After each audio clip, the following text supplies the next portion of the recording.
Telegraph Sport has been given a insight unique insight into Newcastle's negotiations for players, amid warnings that there is not enough money to spend large amounts on each of the 4 players they want to sign.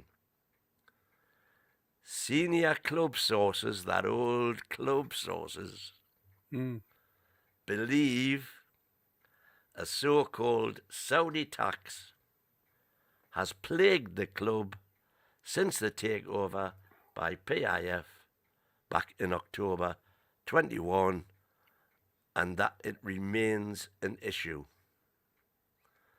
As a result, they are trying to explain to rival clubs, with limited success so far, that there is a warped perception of their spending power. They remain heavily restrained by the Premier League's profit and sustainability rules. Now, I don't know whether you saw the Kieran Maguire interview on Sky Sports, because Geordie Dan has just put it up on the screen there, just so everybody can see. And obviously he's put there, Kieran, just as we're negotiating, shh, you know. But the one thing that I must highlight on this, and I wasn't really aware until I started reading up on this, because it's not just the money that we see.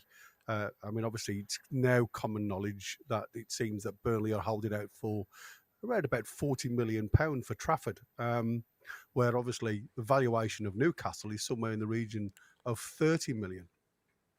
But what we don't actually always see on top of this is the representatives' cut of these numbers, because they don't get a cut of the figure from the price that is being given via the club. It's on top of. So obviously we all know Liverpool have got Wirtz from Leverkusen and for 150 euros, but the reps actually got another £8 million to go on top of that.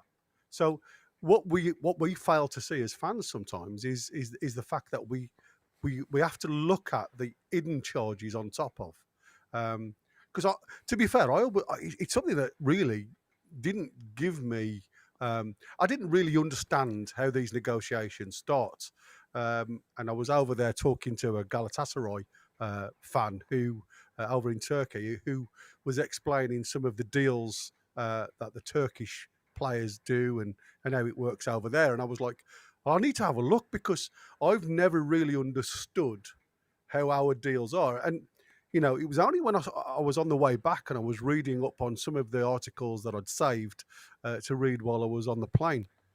And apparently, like I say, that's how it's going to work. So, like, Liverpool, the 150 million euros, it's 158 million euros, and that's why it's a club record now for a sale. And that's, you know, then they've got to pay performance and stuff like that. I mean, you know, these teams that are around us, and you know, I look at the likes of Wolves, who have had to move their end of year to the end of July rather than the end of June, because financially they are absolutely screwed. Thanks, Chris, for your super chat, buddy. Same as everything when we stole from the Indians. And it is something that we need to address. But you're absolutely right. It does seem to be the fact that, you know, Newcastle, under this umbrella of being the richest owners in the world, do carry a lot of weight. But what we have, constraint-wise, is the same that every other club seems to have, is PSR issues. Now, the reasons why we struggle more than anybody else was because we just didn't have any commercial revenue pre the takeover. So because of what Ashley did and the way it worked with them, so every other team around us that are buying players, yes, they are buying players, but actually have a bigger purse to actually pick from. And Kieran Maguire actually said, because of the 70-odd million pound that we were at a loss in 2021, season when the takeover happened.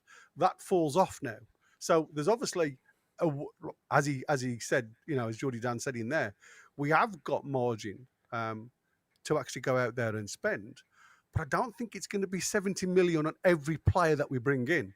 And I think people have, often look at, we are going to make, buy players all going to be A grade. They're not. We have to look at the likes of and again, there's going to be people that aren't enamoured by Trafford coming in as a keeper.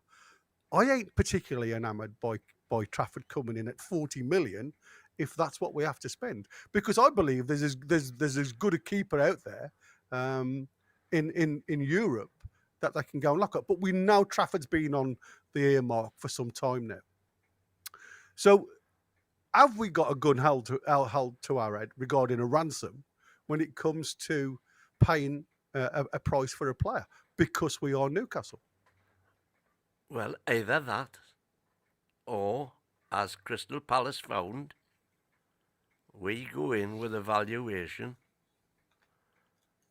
and basically it's take it or leave it. Now, if they leave it, obviously we've got to have other alternatives.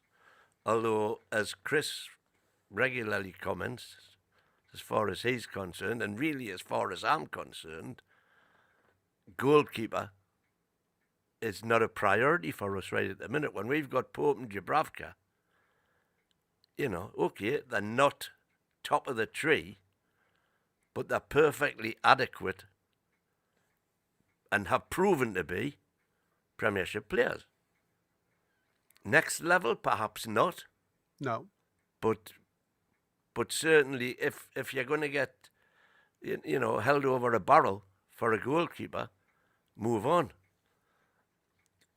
The other thing that the article talks about is there's a new contract for Alexander Isak in the pipeline, and it says talks are expected to start in July. Exactly. There you go. All the buzzwords are there. Newcastle cannot spend upwards of £60 million on players when wages are also a consideration.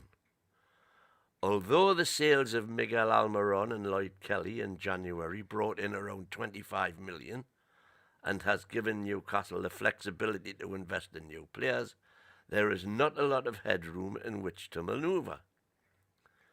Newcastle are targeting a goalkeeper. Burnley's James Trafford is a long-standing priority, as well as a centre-back, a right-sided forward, and a striker to offer support and competition to Isak. Depending on player sales, another midfielder could arrive, especially as Sean Longstaff is expected to depart. I can hear the cheers in Qatar. Newcastle have identified the players in whom they are interested, but have a valuation on each of them, both in terms of fee and wages, and cannot move away from that if they are going to fill all the positions of need in Eddie Howe's squad. Now then, it says a good example is what happened with Brentford forward Brian Mbeumo.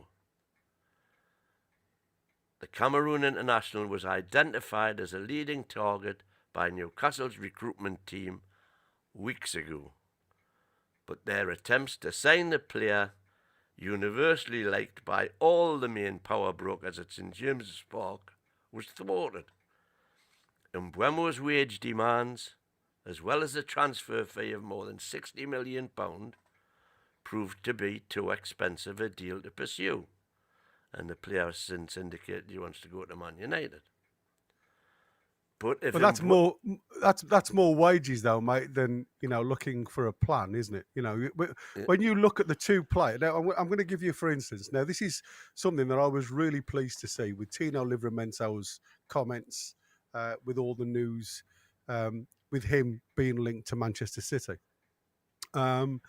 And he's turned round. I don't know whether you read that. Gary, excuse me, 2 minutes. I've got to knock at the door. Yeah, no worries, mate.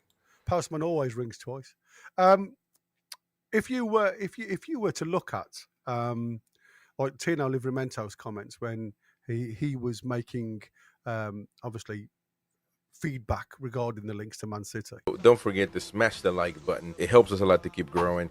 Subscribe to the channel, hit the bell for notifications, activate all notifications, that way you get notified every time we go live. And don't forget, you can become a member, get exclusive content, access to all of our live shows on demand at the time that you want. Also, of course, giveaways every month, sometimes multiple giveaways a month. So stay tuned for that. Check it out. Help support the channel. It's a small fee. And of course, you help us and grow. If you hate the Mackhams, smash that like button. To save the bleeding races. When we got the wheel put on, away we went again. But them that had their noses broke, they came back our him. Some went to the dispensary, and some to Dr. Gibbs's, and some to the informer.